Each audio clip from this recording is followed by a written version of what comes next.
E depois da análise sobre os recursos humanos na saúde, onde de certeza, Dr. Rui Guimarães, que a história da massa podre vai ficar para sempre na história da análise que foi feita e, portanto, vai ser muito interessante daqui a uns tempos voltarmos a ouvir falar da massa podre como referência àquilo que o senhor aqui nos trouxe. Vamos passar para um tema não menos importante e não menos interessante, que é os novos modelos de organização e investigação da evidência à prática.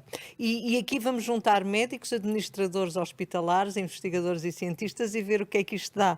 Para moderar esta sessão, eu vou chamar o professor Joaquim Murta, super conhecido de todos nós, quer no plano nacional, quer internacional, da área da oftalmologia. O professor Joaquim Murta é professor catedrático de oftalmologia de medicina da Universidade de Coimbra, é diretor do Centro de Responsabilidade Integrado de Oftalmologia do CHUC, é grande oficial da Ordem de Mérito pelo trabalho realizado na transplantação e membro de inúmeras sociedades científicas e academias nacionais e internacionais. Vou dar-lhe a palavra e é um gosto recebê-lo, Sr. Professor.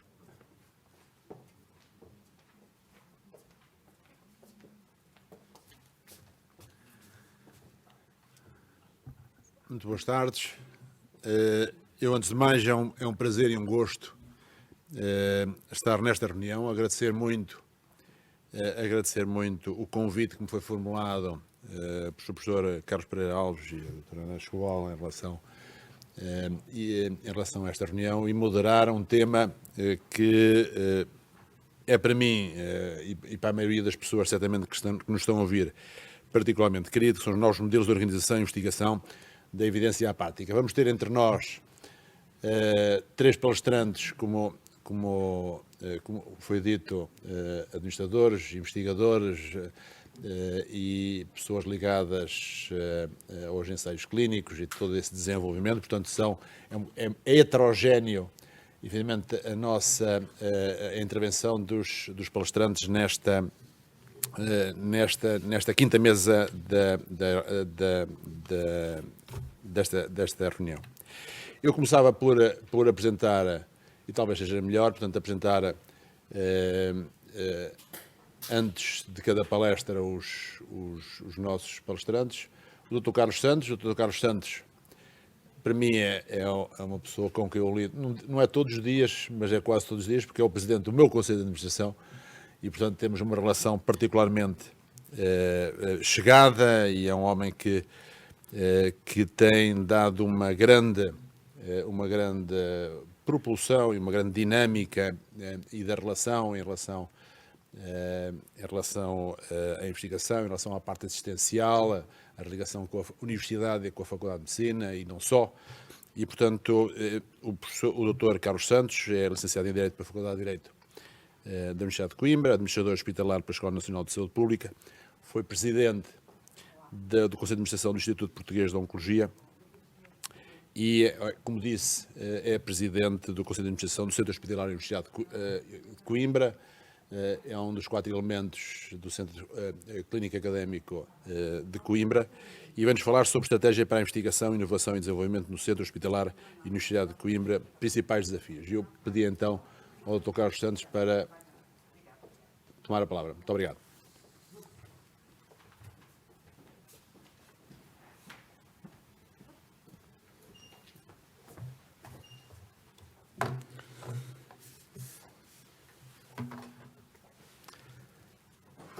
Muito obrigado, professor Joaquim Murta. Eu começaria por agradecer, em primeiro lugar, o convite à direção da APDH, professor Carlos Pereira Alves, doutora Ana Escoval, peço desculpa, e agradecer o convite, cumprimentar os membros desta quinta mesa, dizer-lhes que é um gosto estar aqui e tentar partilhar convosco algumas reflexões sobre aquilo que pode ser a estratégia para a inovação, a investigação e desenvolvimento no Centro Hospitalar Universitário de Coimbra, focando-me não apenas no contexto, mas fundamentalmente nos desafios que são colocados e, eventualmente, também na forma como esses desafios poderão ser superados ou poderão ser vencidos.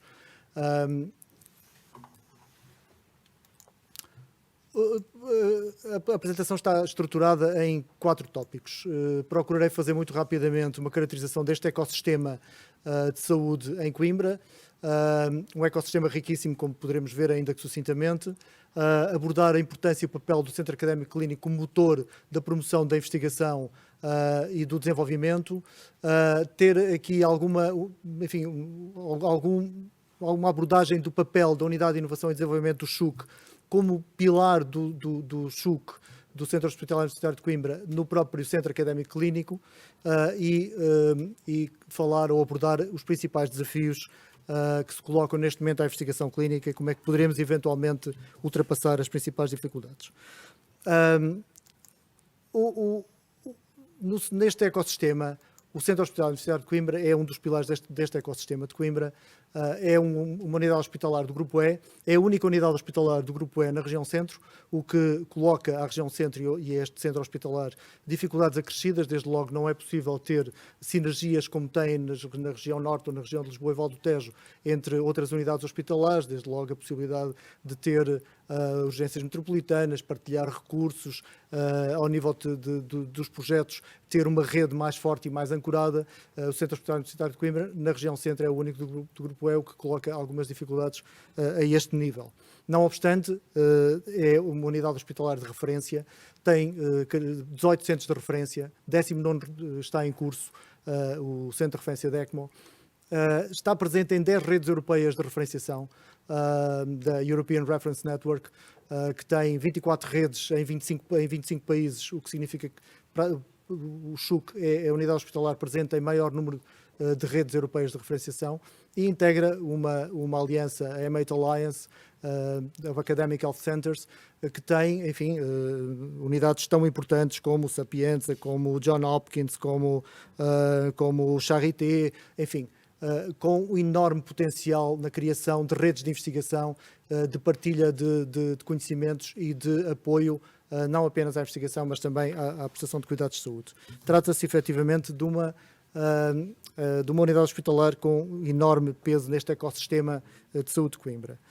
Depois temos, naturalmente, e não me vou deter muito tempo sobre isso, a Universidade de Coimbra, como centro produtor e difusor de conhecimento científico, desde logo com a sua Faculdade de Medicina neste ecossistema de saúde, mas não apenas a Faculdade de Medicina, também faculdades na área das ciências da saúde, como as ciências farmacêuticas, mas também parcerias que temos muito fortes com as ciências e tecnologia, com a Faculdade de Economia, com a Faculdade de Letras, e, portanto, é de facto incontornável a Universidade de Coimbra como parceiro neste ecossistema. O Instituto Politécnico de Coimbra, pela sua presença em áreas de saúde, como a Escola Superior de Tecnologia da Saúde, ou como as engenharias na área da tecnologia, e a Escola Superior de Enfermagem, como é incontornável na qualidade do ensino de enfermagem em Portugal, e empresas de base tecnológica, instituições públicas e privadas que atuam na área da saúde em Coimbra, na região, com destaque para o Instituto Pedro Nunes, para empresas como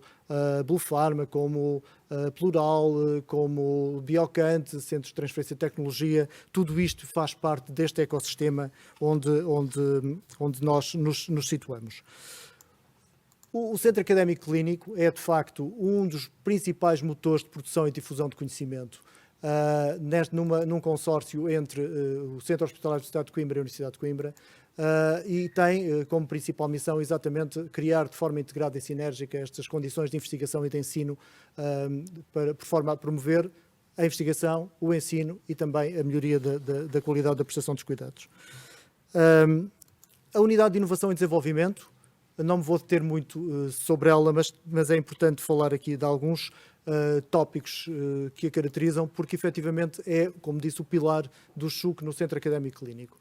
Está estruturada em 4 vetores fundamentais, 5 vetores fundamentais, peço desculpa: o Centro de Ensaios Clínicos, o Biobanco, já falarei um pouco sobre o Biobanco e sobre a sua importância nesta perspectiva de promoção da investigação clínica, o Núcleo de Epidemiologia e Bioestatística, núcleos de investigação e uma vertente, o Núcleo de Inovação e de Desenvolvimento. O Centro de Ensaios Clínicos é provavelmente a face mais visível da Unidade de Inovação e Desenvolvimento e, no fundo, tem aqui um papel de coordenação, de supervisão, de garantia de cumprimento de regras, etc. E permite, no fundo, o que é que nos traz de novo, isto é, de importante os ensaios clínicos. Desde logo a promoção ou a possibilidade do acesso dos doentes a tecnologias inovadoras, a possibilidade de ter formação, envolvimentos profissionais nos ensaios clínicos e, claro, naturalmente, garantia de financiamento, o que significa que é um dos pilares fundamentais da sustentabilidade do próprio centro de investigação, que é a Unidade de Inovação e Desenvolvimento.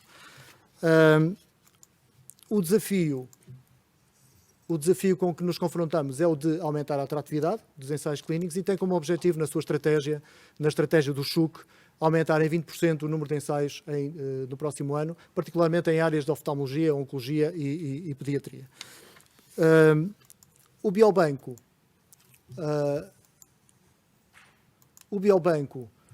é uma realidade já hoje no SHUC, resulta de uma parceria de um investimento do Centro Académico Clínico, com investimento financiado pelo FEDER, 85% no âmbito do programa Vira Vector. É uma realidade, não é já um projeto, é algo de concreto e tem como objetivo a constituição de coleções de amostras de material biológico humano, de fornecer amostras e dados associados para a atividade clínica e tem uma capacidade para 400 mil amostras. Neste momento, temos já uma parceria com a Sociedade Portuguesa de Cardiologia e um dos estudos que vai ser lançado na próxima semana, o estudo Portos, está já ancorado na capacidade de resposta do próprio biobanco do Centro Académico Clínico.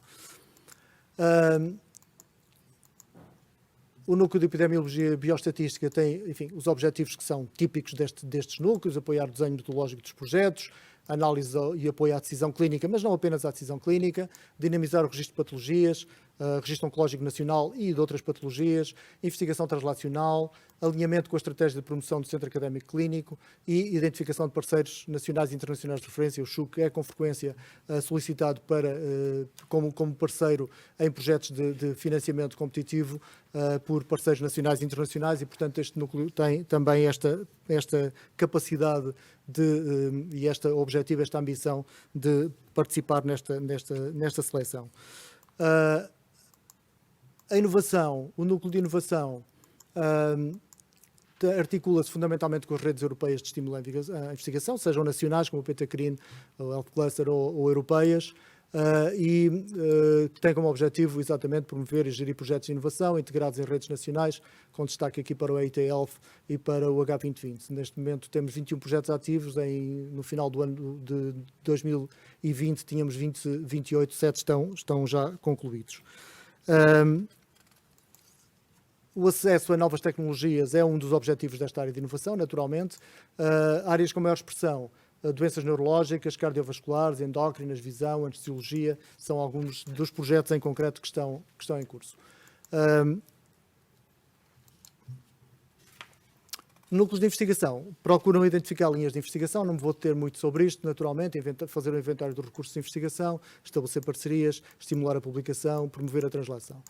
Gostava de me focar agora naquilo que são os objetivos transversais da Unidade de Inovação e Desenvolvimento, a comunicação, não apenas a comunicação com os parceiros externos, com promotores, com redes de investigação, mas também a comunicação com as equipas internas, com as equipas de investigação internas, a formação e partilha de ciência, promover uma cultura de investigação é muito importante. No fundo, enfim, estão aqui investigadores que falarão sobre isso muito melhor, mas, enfim, investigar, no fundo, é ter a capacidade de fazer boas perguntas e ter a tenacidade de ir à procura das respostas. Não será de uma forma simplista.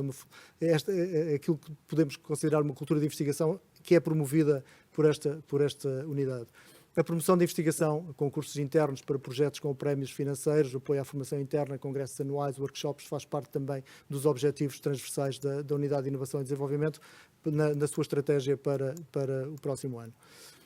Desafios. Eu penso que os desafios, curiosamente, não vão ser muito diferentes daqueles que ouvimos como desafios na mesa anterior relativamente ao capital humano. A autonomia é fundamental. Isto é, sem a autonomia dos centros de investigação, não pode haver resultados e não haverá seguramente resultados consistentes. O plano de negócios e a sustentabilidade financeira são fundamentais no âmbito da estratégia de qualquer centro de investigação, e a convicção que temos é que, efetivamente, existe a possibilidade de, com autonomia e simultaneamente com responsabilidade, como veremos, os centros de investigação serem autónomos e poderem gerir recursos com autonomia e prestar contas pelos seus resultados. O fator crítico dos recursos humanos. É fundamental haver autonomia na gestão de capital humano em centros de investigação. Não podemos usar ferramentas do século XIX para formatar realidades que são do século XXI. Esta é uma realidade, enfim, com que nos confrontamos. A investigação do século XXI não cabe nestes modelos de comando e controle e nos processos de decisão típicos do século XIX, do início do século XX. Porque, no fundo, nós temos a geração de investigadores e clínicos mais qualificada de sempre, e que, se não lhes dermos capacidade para no fundo, pôr em prática todo o seu potencial, por razões que têm a ver com o contexto, digamos, com as condições com que se tem acesso aos recursos, com que se contratam recursos e com que, no fundo, se coloca no terreno o desempenho que é necessário, seguramente gerará frustração e não teremos bons resultados. Outro desafio é a falácia do tempo protegido. Nós ouvimos muitas vezes falar sobre a necessidade de reconhecer tempo protegido para os investigadores. Do meu ponto de vista, isto pode ser, enfim, polémico, digo eu, não sei, mas esta visão poderá ser, ou do meu ponto de vista, é paternalista, porque, de facto, se falamos de tempo protegido, falamos de uma atividade menor, da investigação como atividade menor relativamente à atividade de prestação de cuidados, quando no fundo é exatamente o contrário, ou seja, a investigação clínica, a investigação translacional é uma alavanca para a melhoria da prestação de cuidados e, portanto, esta questão de dar tempo protegido para investigar é continuar a tratar como minoridade a investigação. Portanto, eu acho que com autonomia para a contratação de recursos, é possível que os próprios investigadores venham a ter disponibilidade para eles próprios apoiarem a clínica e não ao contrário. Mas isto, naturalmente, será passível de ser discutido. Como corolário, digamos, da autonomia é a responsabilidade. É evidente que não pode haver autonomia sem responsabilidade. O papel do acionista e dos gestores, do meu ponto de vista, enquanto administrador, deve ser fundamentalmente um papel de um foco nos resultados e não tanto nos processos. No fundo, aquilo que Stanley McChrystal, um autor que escreveu depois da sua experiência na Guerra do Golfo, usava como expressão eyes on, hands off, empower your team and get out of the way. No fundo é exatamente isto, ou seja, foco nos resultados, não tanto foco nos processos. Esse deve ser o papel dos acionistas e dos gestores, fundamentalmente. E a prestação de contas, com mecanismos fortes e sólidos, robustos de prestação de contas, e a profissionalização da gestão. São corolários desta autonomia que tem que estar presente e é um dos desafios para os centros de investigação não é do futuro, é do presente. Eu acho que estamos provavelmente já atrasados em relação a isto. Como responder aos desafios? Ninguém tem respostas para isto e eu, enfim, não queria estar a levar estas possibilidades para terrenos que sejam muito fora da realidade, mas tentando usar aquilo que são instrumentos que hoje já estão à nossa disposição no atual quadro legal. Pode haver alguma potencialidade, algum potencial de superar estes desafios com que a investigação clínica se confronta hoje, que é fundamentalmente falta de autonomia, falta de recursos humanos para poder prosseguir com desafogo os seus objetivos. O primeiro, o papel dos laboratórios colaborativos. Parece-nos que os laboratórios colaborativos podem ser uma experiência muito interessante e muito rica, porque, no fundo, permitem aqui uma criação de uma rede mais alargada, envolvendo várias entidades, com alguma autonomia, porque naturalmente assentam exatamente sobre um modelo de criação de associação, e entre os próprios collabs haver o estabelecimento de redes de colaboração que podem ser muito frutíferas, muito úteis e muito férteis. Sim, claro. Depois, dentro do quadro legal, é possível explorar esta possibilidade, digamos, da cedência de exploração de serviços hospitalares, que no fundo não é cedê-lo a privados, mas cedê-lo às próprias equipas de investigação que se podem organizar como tal. Esta é uma possibilidade que já está prevista na lei, no artigo 20 do próprio Decreto-Lei 18/2017. É preciso aqui alguma ousadia da parte do acionista-Estado para tentar ter uma experiência de que efetivamente pode funcionar como prova de conceito e pode demonstrar que equipas de investigadores podem tomar como cedência o próprio centro de investigação e utilizá-lo de forma autónoma, prestando naturalmente, como sempre dissemos ao longo desta intervenção, com autonomia, mas com responsabilidade. Finalmente, o potencial que tem, o imenso potencial que têm os centros de responsabilidade integrada, a possibilidade de organizar os centros de investigação em centros de responsabilidade integrada, permite também beneficiar de maior autonomia e, naturalmente, também de maior possibilidade de acesso a recursos e no fundo, de cumprimento de objetivos. Não é nenhum deles melhor que o outro, podem ser combinados, podem ser utilizados, não quis trazer aqui soluções completamente fora de um contexto de realidade, mas estas soluções são possíveis, estão presentes no atual quadro legal e podem ser soluções para conferir maior autonomia e maior agilidade aos centros de investigação. Porque uma coisa é certa, se nada for feito a este nível, Portugal vai ver os recursos passar-lhe ao lado e dirigirem-se para outros países que têm maior autonomia, maior liberdade e que podem efetivamente ter acesso a esses fundos. E o que é mais frustrante é que poderão fazê-lo e poderão conseguir os melhores resultados centros estrangeiros com os nossos próprios investigadores portugueses que acabem por emigrar. Finalmente, eu queria deixar uma palavra de agradecimento às equipas de investigação do CHUC, que apesar de todas as dificuldades com que se confrontam todos os dias, têm produzido e têm feito investigação clínica da mais alta qualidade e não têm desistido, não têm desanimado. E, portanto, esta mensagem é exatamente para eles. Muito obrigado.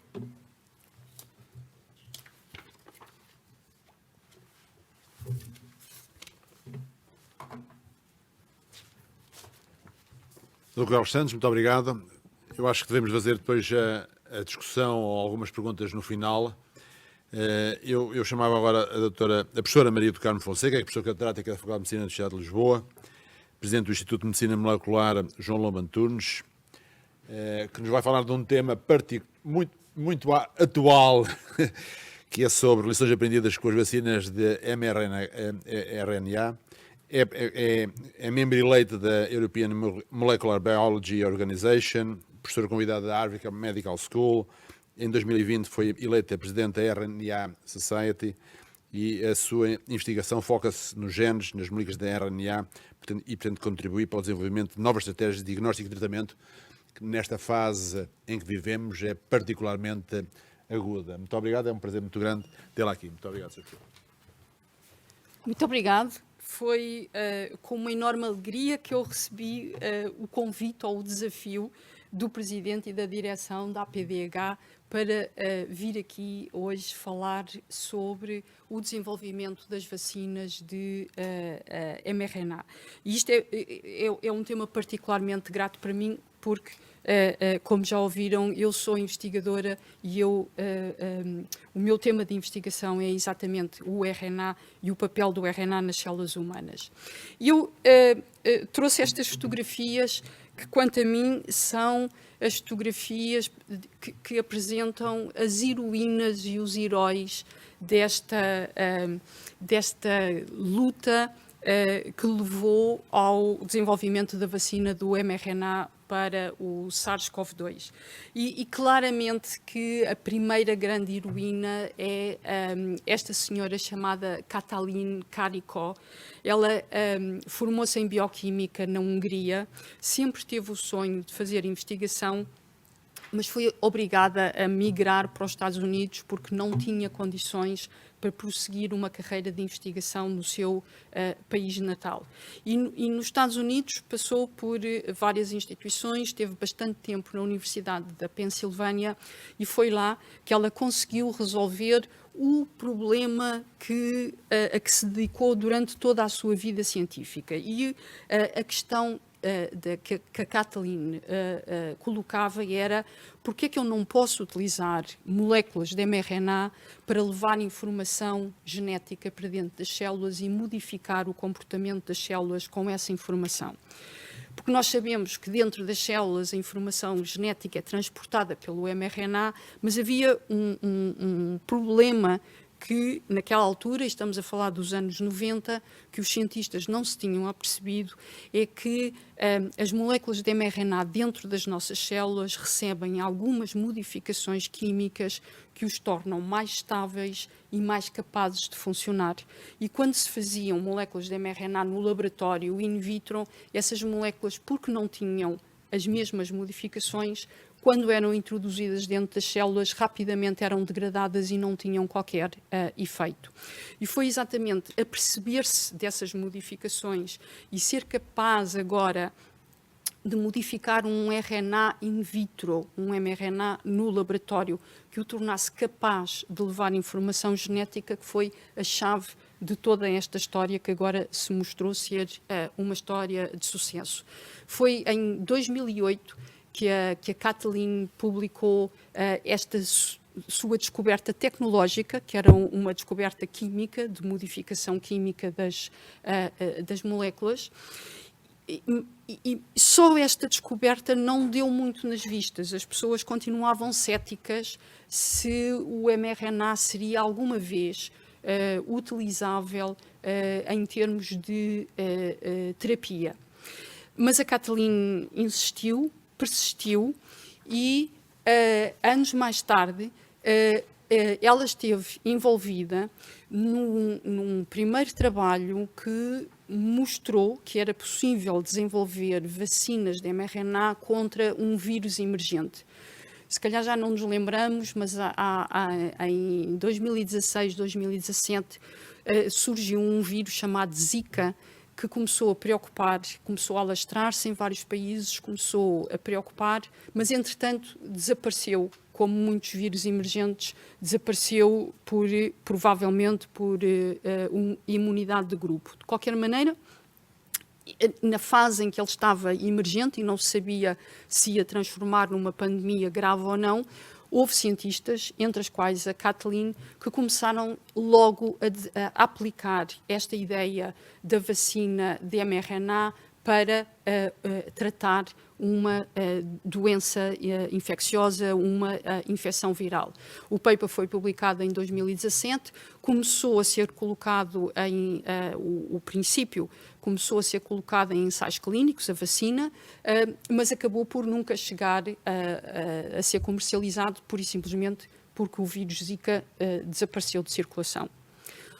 Outros heróis desta saga são o Uğur Şahin e a Özlem Türeci, que são ambos filhos de migrantes turcos que migraram para a Alemanha. Ambos já fizeram medicina na Alemanha e ambos se dedicaram a uma carreira de investigação. E eles estavam muito conscientes e conheciam muito bem o trabalho da Kathleen e começaram a querer desenvolver vacinas de mRNA.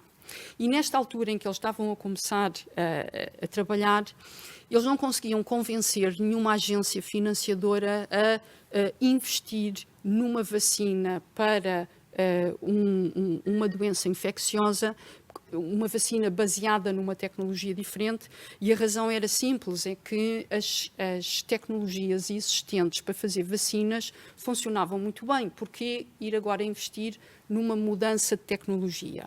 E o Uğur tem algumas intervenções que fez, onde tentava convencer os investidores a dizerem, mas esta tecnologia tem a vantagem de ser mais rápida. Se surgir uma pandemia, a tecnologia do mRNA vai ser a tecnologia que vai permitir chegar a uma vacina mais rapidamente. Estas intervenções eram proféticas, mas naquela altura, como não havia nenhuma doença emergente, eles acabaram por começar a desenvolver o princípio das vacinas de mRNA para doentes com cancro. E eu tenho aqui referido a primeira publicação na Nature em 2017, onde eles mostram os resultados clínicos, os resultados de um ensaio clínico de um primeiro cohorte de doentes com melanoma avançado, que foi tratado com uma vacina de mRNA com resultados muito promissores.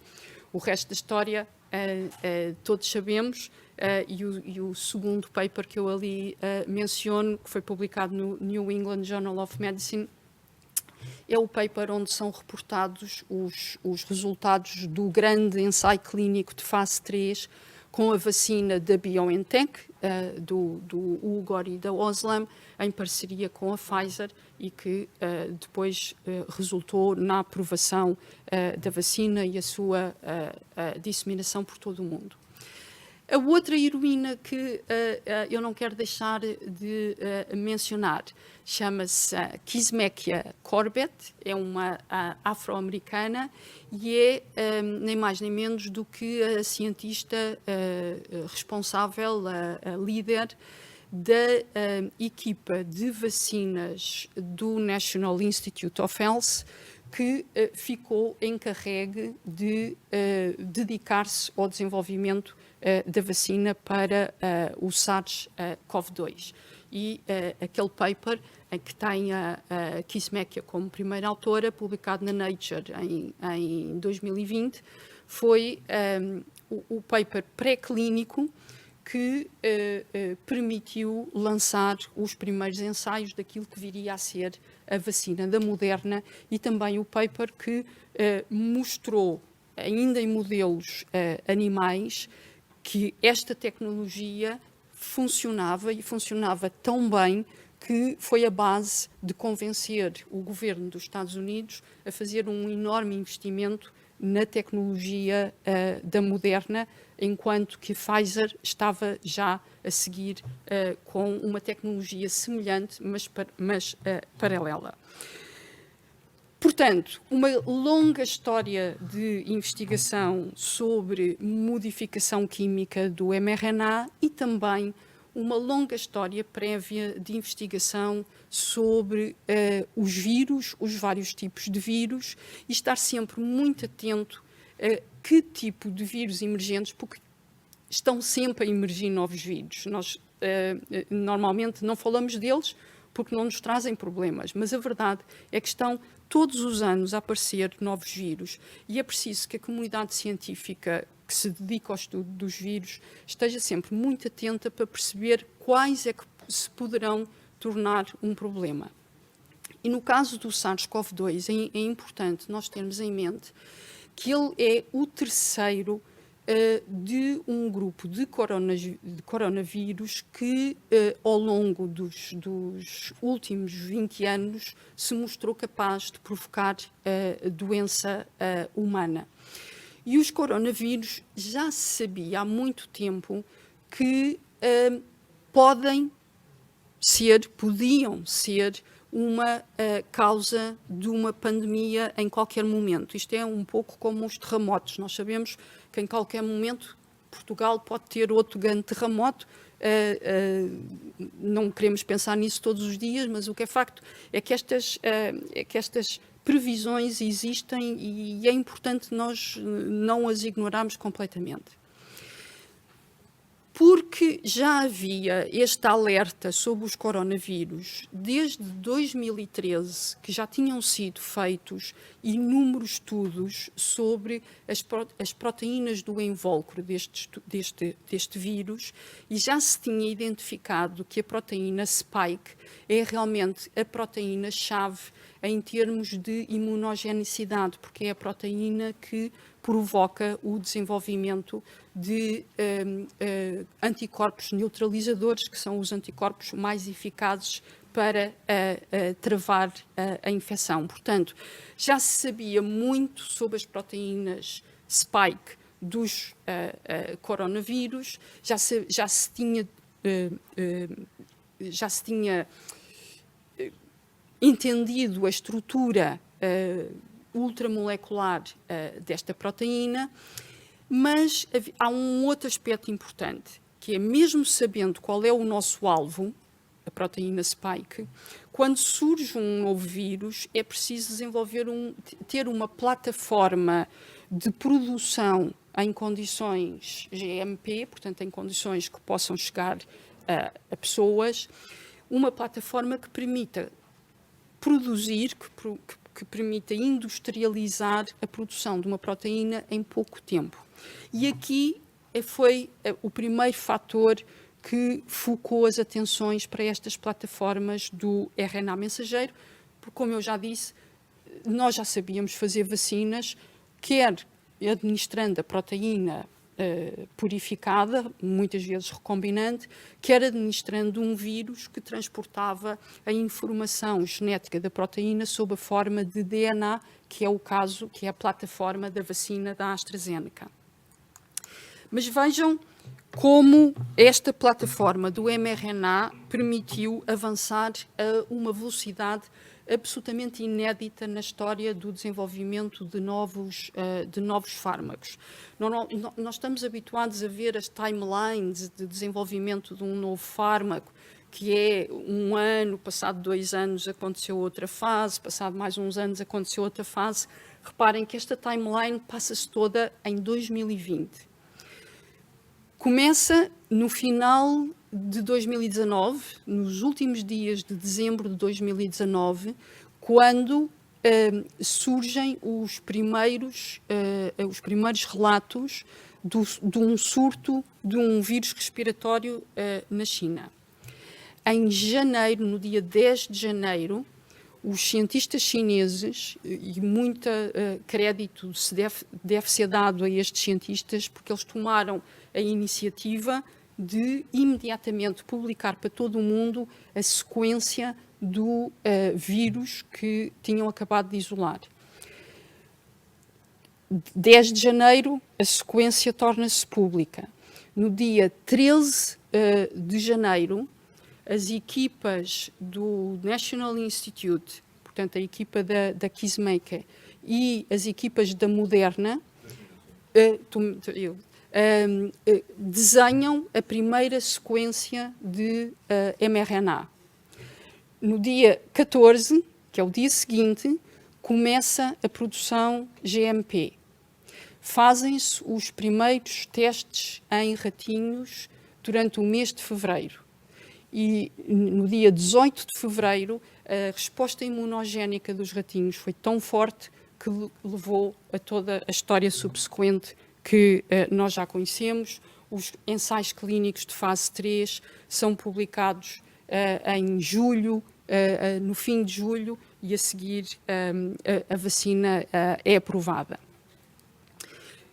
Para além desta rapidez, que foi absolutamente inédita e que era difícil de competir com outras tecnologias, isto não se sabia, mas veio-se a demonstrar, é que as vacinas de mRNA são imunogénicos muito potentes e estão a mostrar-se ser a forma, provavelmente, dentro de todas as plataformas que temos, a forma mais imunogénica de produzir uma vacina, e há muita gente que diz que, para o futuro, todas as vacinas vão todas as vacinas para doenças infecciosas e provavelmente não só, para o cancro também, para doenças autoimunes, irão ser produzidas com a tecnologia do mRNA.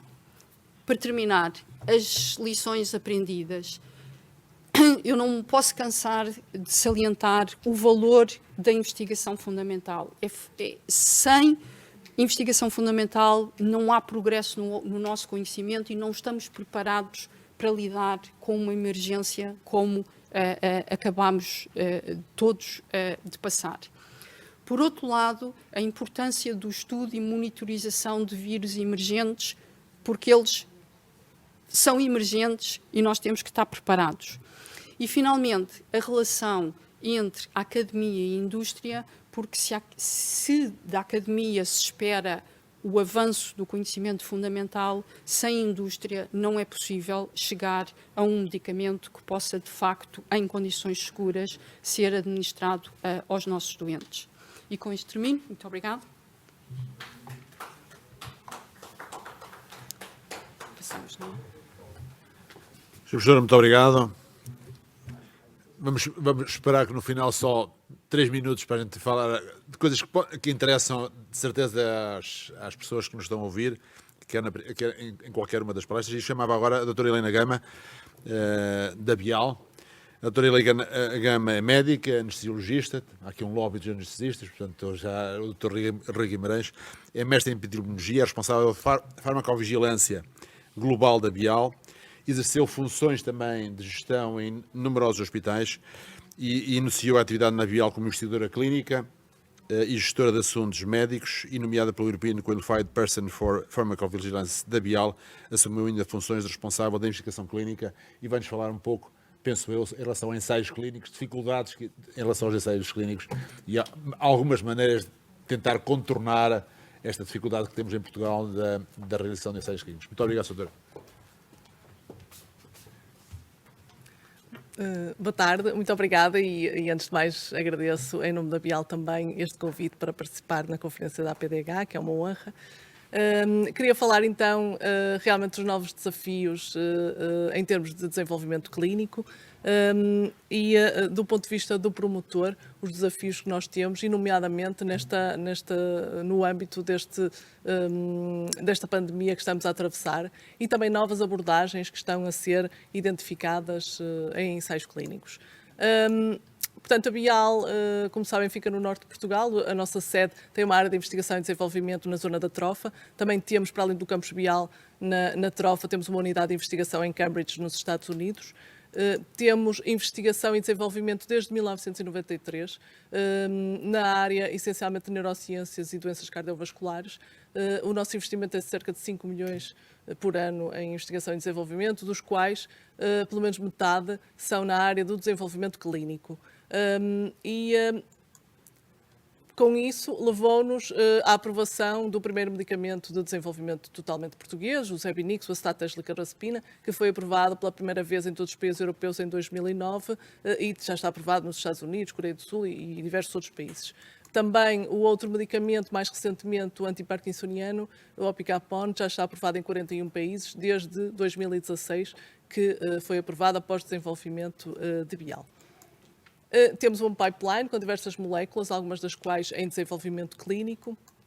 E também, para além disso, fazemos parte da Federação Europeia de Indústrias Farmacêuticas, colaborando com as diversas companhias que também fazem investigação e desenvolvimento e discutindo todos esses assuntos relacionados com a investigação e o desenvolvimento clínico. Em relação a ensaios clínicos, o ano 2020, como sabem, foi difícil para todos nós, pela questão da pandemia. No entanto, continuamos a ter ensaios clínicos a decorrer. Tivemos 18 ensaios em diversos países, europeus e não europeus, incluindo Portugal, e continuamos a fazer a nossa produção científica. Mantemos alguns ensaios a decorrer, mas temos sentido, de facto, e sentimos no momento, algumas dificuldades que nos levaram a aumentar os tempos de realização dos ensaios. E aqui vou passar a apresentar alguns desafios por parte do promotor em termos de desenvolvimento clínico. Desde logo os desafios que já são bem conhecidos. O desenvolvimento clínico, o desenvolvimento de novos medicamentos custa, em termos de tempo, muito tempo até termos medicamentos de facto disponíveis para os doentes. Para além disso, as diversas moléculas que são investigadas, poucas se chegam de facto depois a serem aprovadas e a serem disponíveis no mercado. Por outro lado, em contrapartida, os custos e o investimento com a investigação e desenvolvimento é crescente. De facto, quando olhamos para todo o processo de desenvolvimento de novos medicamentos, a área do desenvolvimento clínico tem um peso muito grande, tanto em termos de tempo de desenvolvimento, como também em termos de investimento. Porque temos que seguir os habituais ensaios randomizados e comparados com placebo das diversas fases, fase 1, fase 2, fase 3, que dura habitualmente 9 a 11 anos a completar até os medicamentos atingirem o mercado, ou pelo menos termos disponíveis dados para pedir autorização. Para além disso, tivemos os desafios com a questão da pandemia de Covid-19, que continuam, de facto. As dificuldades que sentimos inicialmente foram pelo facto dos nossos ensaios clínicos, os protocolos não tinham em consideração esta questão da pandemia, deparamos-nos com situações de que as visitas dos doentes e voluntários eram impedidas, porque não podiam entrar no hospital. Também o acesso ao hospital por parte da monitorização dos ensaios não foi possível, porque ficaram suspensos. Em termos de recrutamento, havia dificuldade de disponibilidade de investigadores, por um lado, mas também pelos próprios doentes não recorrerem ao hospital como poderiam. Por parte das autoridades, houve também um esforço para tentar superar estas dificuldades e ajudarem nos ensaios clínicos que estavam a decorrer. Nomeadamente, foi possível transformar algumas visitas que eram presenciais, segundo o protocolo, em visitas virtuais e identificadas através de telemedicina. No entanto, alguns endpoints de ensaios não são possíveis fazê-lo por telemedicina, portanto, houve de facto dificuldade. Alguns ensaios que tiveram mesmo que terminar, outros tiveram que se prolongar no tempo.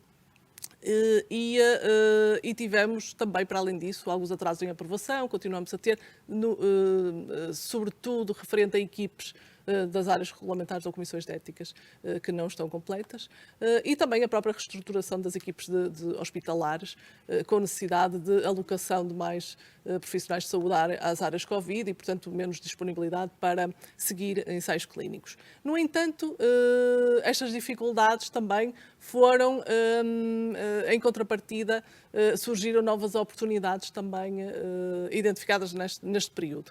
Uma das quais a melhoria do equipamento. Notamos que em alguns serviços, alguns centros de investigação, pelo facto de haver maior investimento relacionado com Covid, houve alguns centros que melhoraram os seus equipamentos de seguimento dos doentes. Também a reorganização de áreas e serviços permitiu que fosse realocado as áreas de investigação de forma mais específica para que os voluntários tivessem áreas próprias.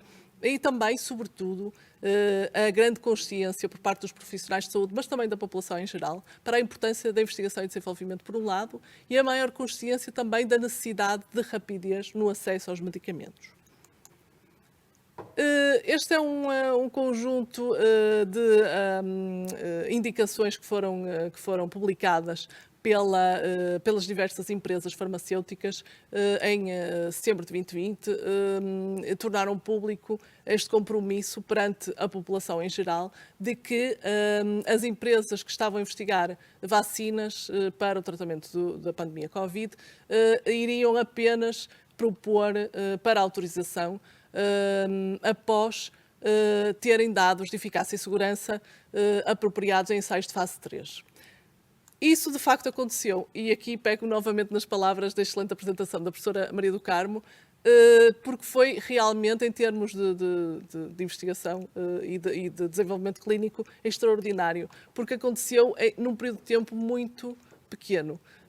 Como disse a professora Maria do Carmo, tivemos a publicação do genoma do coronavírus e, passados 66 dias, 2 meses, iniciaram os ensaios de fase 1. E depois de iniciarem esses ensaios, passado 9 meses, houve dados suficientes que permitiram à FDA fazer uma aprovação de emergência. Estamos a falar aqui da vacina da Moderna. Também em relação ao ensaio clínico da Pfizer, queria salientar que o total de voluntários randomizados foi extraordinário.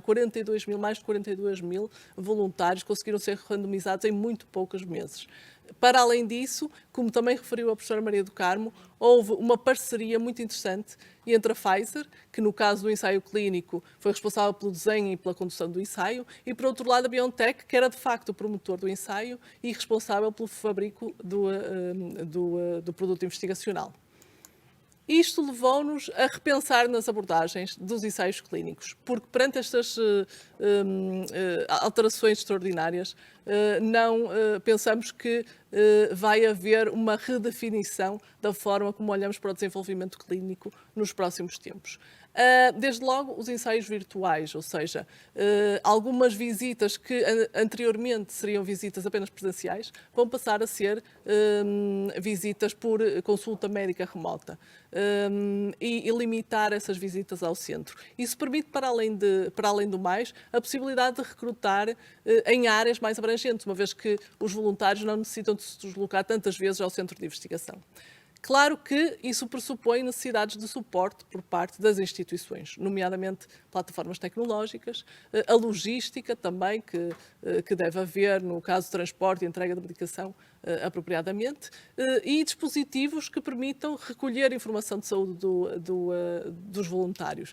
E daí voltamos a falar da saúde digital, dos wearables, toda esta tecnologia que permite ter informação apropriada da saúde e do bem-estar dos doentes participantes nos ensaios clínicos.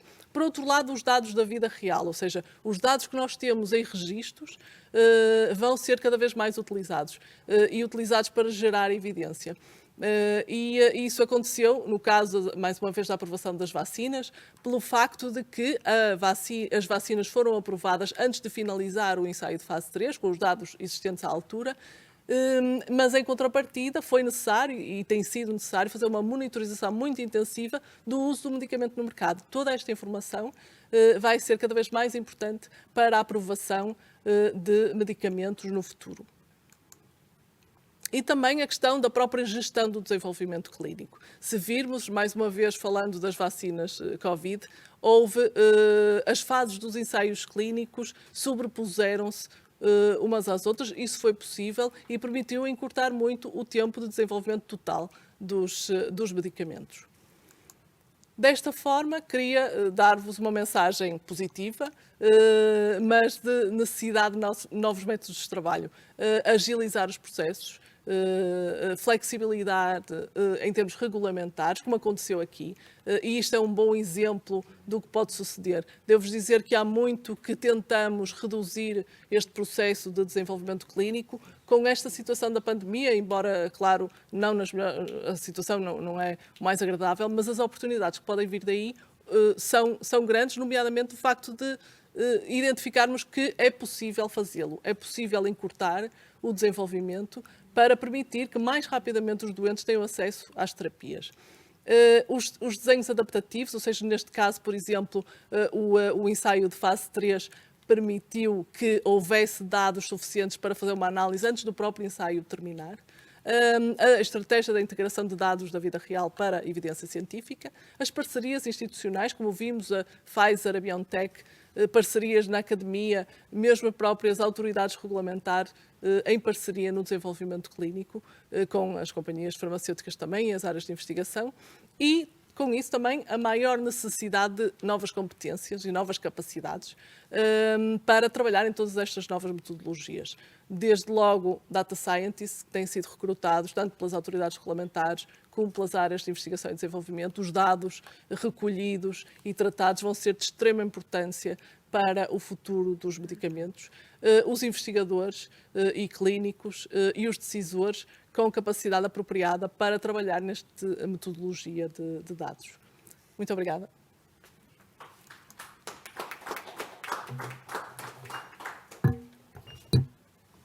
Doutora, muito obrigado.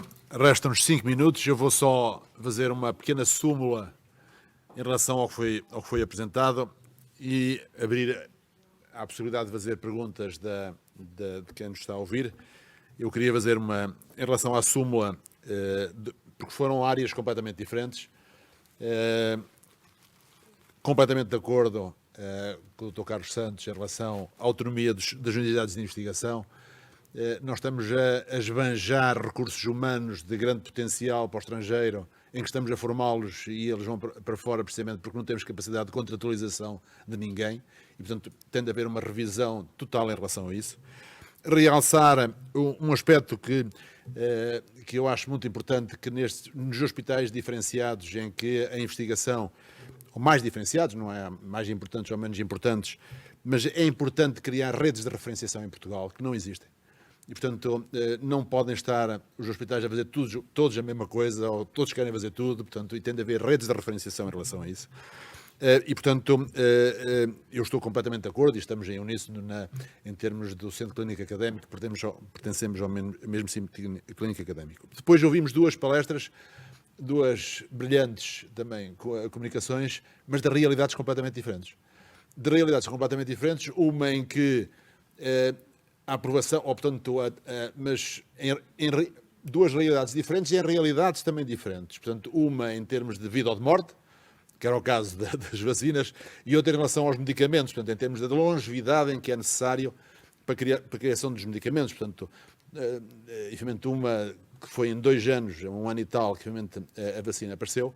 A segunda, em que a realidade teve-se de reformular em relação, portanto, à criação de novos medicamentos, e é por isso que as grandes empresas farmacêuticas hoje em dia têm uma política em termos de novos medicamentos. Eu vejo na área da oftalmologia, compram startups, que é precisamente para adquirir um know-how, porque, evidentemente, custa muito fabricar e desenvolver um novo medicamento. A única pergunta que eu queria fazer, e sem estar a menosprezar, porque estamos limitados em relação ao tempo, e eu acho que é muito importante em termos de informação a quem nos está a ouvir, e a informação também para mim, mas era dirigida à professora Maria do Carmo. E disse na sua conferência, na sua brilhante conferência, em termos de história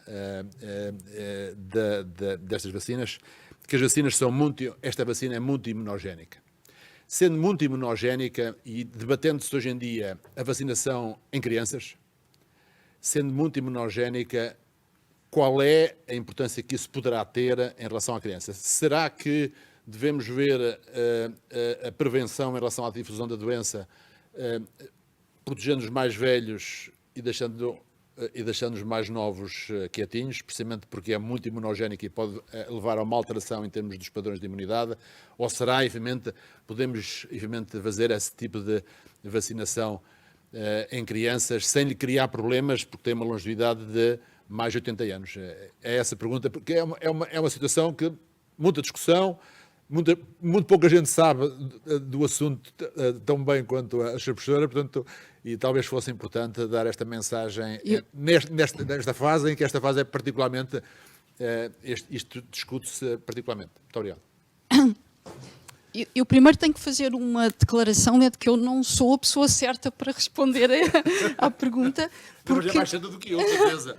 Porque eu trabalho em RNA, ou seja, eu entendo muito bem como é que o RNA foi preparado para ser administrado na vacina, mas depois a resposta imunológica é da competência dos imunologistas. Mas do que eu sei, tendo feito este disclaimer, o que eu sei é que a reação imunogénica é de curto prazo.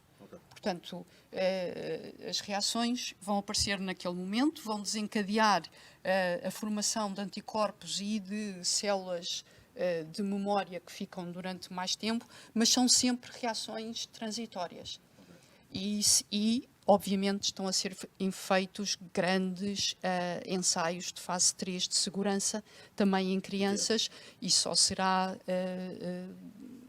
as agências reguladoras só aprovarão se, de facto, os resultados desses ensaios forem suficientemente robustos para o permitir. Mas a questão da imunogenicidade é transitória. Eu não sei se há mais alguma questão que venha de fora. Acho que estamos em cima. Eu agradecia mais uma vez o convite. Foi um enorme prazer e honra estar aqui. Muito obrigado. E desejava então uma boa tarde, uma continuação de boa tarde a todos os que estão em casa e a todos os que estão também aqui. Muito obrigado a todos.